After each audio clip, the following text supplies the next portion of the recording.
Welcome to the tutorial Symbols. In this tutorial, you're going to learn all about how to create, edit, and share symbols, as well as all about its structure and hierarchy. So to begin, let's look at the various ways of how to create a symbol. You can create a symbol from a drawing, either by selecting the entire drawing or by selecting a part of the drawing. You can even use the cutter tool to make a random selection and also use that as your selection for the symbol. So you can create a symbol in 2 or 3 different ways. You can click on the button here at the top to create a symbol. You can go to the edit menu and say create symbol, or you could use the keyboard shortcut F8, and that's applicable for both Windows and Mac. So a dialog box will come up to allow you to rename your symbol or select from a drop-down if there are other layers that exist to put the symbol on. So I'm going to rename mine Karate Rabbit Head. And then you have the option of cutting from the source. So if you want to put this in a symbol and then have this as sort of a headless rabbit, then you would select cut artwork from source. If you want to create this symbol but then leave the rest of the rabbit intact, then you would not check this. So I'm going to leave the rabbit like this and say OK. And as you can see, the symbol appeared in the timeline. So if I unselect this, we just have the rabbit's body, and if I reselect it and unselect this, you see we have the rabbit in full. So another way to create a symbol is from the timeline. And I think I'm actually going to delete this here. So you can create a symbol from the timeline in several different ways. I'm just going to do something first.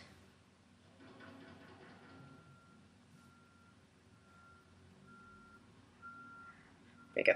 So you can either choose the layer from the left side of the timeline and then use any of the 3 options I showed you, so the button, edit, create symbol, or F8. Or you can choose the cells. So you can shift select all of the cells from, or part of the cells actually, from the right side of the timeline and use the button or the menu options or the keyboard shortcut F8. Or you can use either the cells or the layer from the left side of the timeline and drag them directly into the symbol library. So you can see that it's been created here.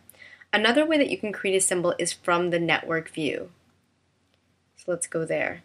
So in this case, we only have one module because we only have one layer, and that is the rabbit color layer. So we can do exactly what we did before. We can use the create symbol button, we can use the edit menu, create symbol, or use F8. But another thing that we can do after selecting the module in the network view is to use the keyboard shortcut copy. So that's Command C for Mac or Control C for Windows, and then click somewhere in the symbol library and then use Command or Control V to paste it. So in this case, it gave it a bracket 2 because I've done it twice.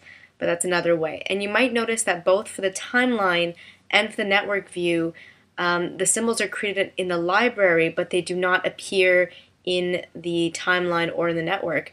It's harder to tell in the network, but in the timeline, you know that if you drop a symbol into the camera view, you can see a visual difference because it has this film strip representing its different cells, whereas in a regular template or regular drawing, they look something like this, just gray and flat. And also, if you noticed, when you select something from your template library, whether it's a symbol or a template, if you drop it in the camera view, it's going to drop exactly where your mouse drops it. Whereas if you would like it in the position that it was originally created, you really do have to drop it in the left side of the camera view. And then you see you can't tell the difference because they're both in their original positions. Like that. So that's just a good thing to keep in mind, that if you create a symbol from the camera view, that it'll appear right away in the timeline, but when you create it in the network view or the timeline, you have to actually drag it from the library to either of those 2 places, and that if you drag it into the network view or to the left side of the timeline view, the symbol will be in their original positions. So the next thing I want to show you how to create is an empty symbol, and you can do this in 2 ways. You can either click somewhere on the right side of the symbol library in the library view and select New Symbol. And as you can see, there's nothing here because it's a blank symbol, and as you can see, because of the crosshairs and because we see the symbol's name and because we see that there's a hierarchy, so you have the ability to go back to the main scene that you were in fact in the symbol, and so the symbol is now ready to be edited, so to speak. So say I do something like, you know, like this. So that's my new symbol, and I can go back and I can always drag it in if I need to, like that. The second way of creating an empty symbol is to go to the insert menu at the top and to say create empty symbol in library.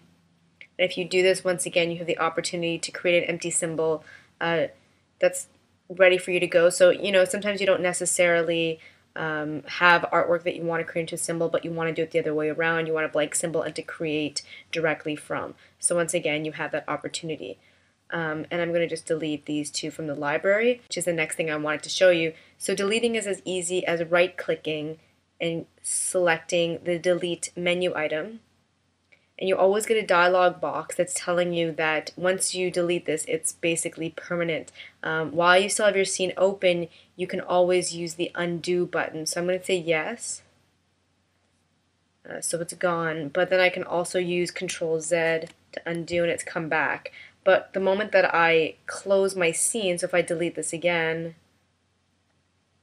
I say yes, and then say I actually, you know, save and close my scene, then it's really deleted from my hard drive. It doesn't exist anywhere as a file.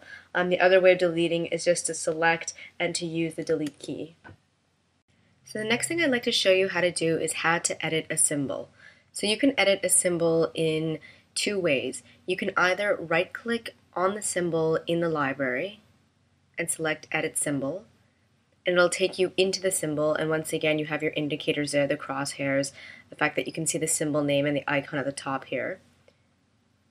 Or you could double click in the symbol's row of cells anywhere in the timeline. So like that. I think I may have mentioned this before, but symbols are linked to the original artwork. So if you're editing your symbol like you are doing here, you're actually modifying what exists in the library view. And also if you drop the symbol several times throughout your project, you're modifying each and every one of those versions of the symbol. If you want to edit a symbol without affecting all the other symbols that exist in your project, you have to duplicate it. And I'll show you that in a bit. But first, I want to show you how to make nested symbols. So first I'm just going to hide this, and I'm going to do this very crudely. Actually, let me zoom in a bit.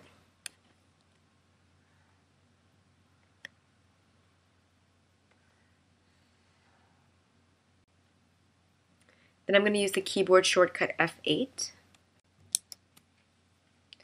So the name of the new symbol is going to be Karate Rabbit 01 leg, and I am going to cut the artwork from source, and I'll say OK.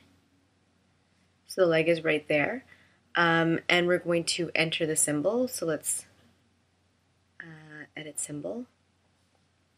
And then from this leg, what I could do, normally you'd clean this up and whatever, I can then cut from the knee and do the same thing. And this time I'm going to call this, the tibia again. I'm going to cut it from the source again and say OK. And then from the tibia,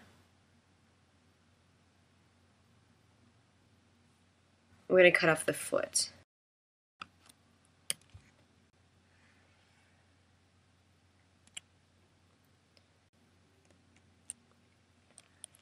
And cut from source, and let's call this Karate Rabbit.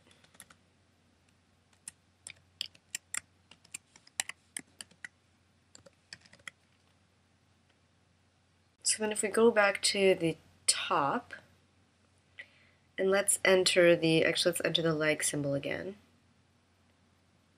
So let's edit symbol. So from here, I should have, the tibia, and from the tibia, I should have the foot. So I don't know if you see how that goes, and then from the foot, it's by itself. So you can see the hierarchy here in this nested symbol. You have the foot, you can go back up to the tibia, And in the tibia symbol, you have the foot symbol, but you have the tibia drawing. And then if you go into the leg, you have the tibia symbol, but the leg drawing. And in that tibia symbol, you have the foot symbol. And then you can go back to the top. So you have that whole series of nested symbols. And that's one method of animating, but we don't really recommend it. I'm going to refer you to Pack 9 if you want to see our recommended method. However, a good use for the nested symbols is a skateboard from the Animate sample material because the four wheels are just the same animated symbol repeated and grouped. So this leads me into my next topic of duplicating a symbol. I'm just going to extend this exposure. So if you remember what I was saying before, if you want to edit a symbol but not have every other symbol linked to the same drawing be modified as well, you have to duplicate that symbol. And the way that you do this is you choose one of the cells of the symbol that you would like to duplicate in the timeline, and then you go to the top menu and select Edit, Duplicate Selected Symbol. So here in the library you'll see that for some reason they renamed it Karate Rabbit 01 Tibia, but it's actually Karate Rabbit 01 Leg. You can see because they look identical, and this one has a number 2 beside it. It didn't give me the chance to rename it, so I'm just going to rename it quickly.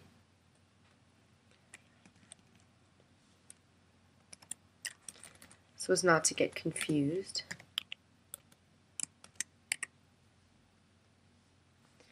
So these two are identical, and what you can do now is modify this symbol without changing this symbol and everything that's linked to it.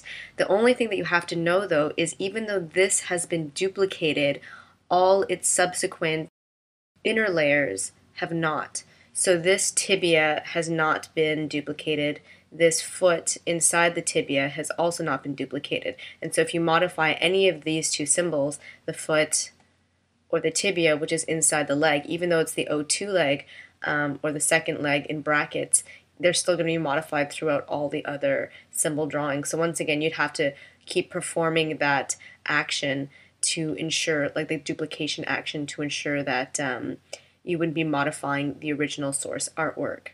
And once again, you can see just like when two drawings are separated in the timeline, you can see that there's actually a cut here in the cell symbols that you know that this is a different symbol even though it's in the same row in the timeline. So the last thing I wanted to talk about was sharing symbols. So like I mentioned in one of the previous tutorials, your symbol library is unique to your scene. So if you open up another scene, even though it's still on your computer, none of the files from the symbol library would appear in that new scene. However, all your templates would appear because they're saved somewhere on your hard drive and they aren't local to your scene. So I think maybe you see where I'm going with this. What we're going to do is we're going to drag and drop a symbol into our scene.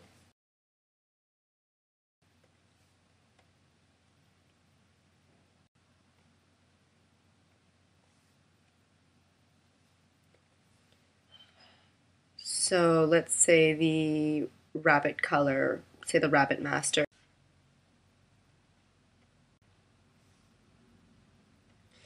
Something like this. So right now this is a symbol, and we want to make this into a template so that we can share it with other animators or whoever. What we can do then is take it from our symbol library, drag and drop it into the left side of the timeline, and then take this entire layer and drag and drop it into a library that we know creates templates. So I'm going to put it into maybe my library. If you put it into a library like this, you have to remember to write to modify. Maybe I'll put it in my characters folder.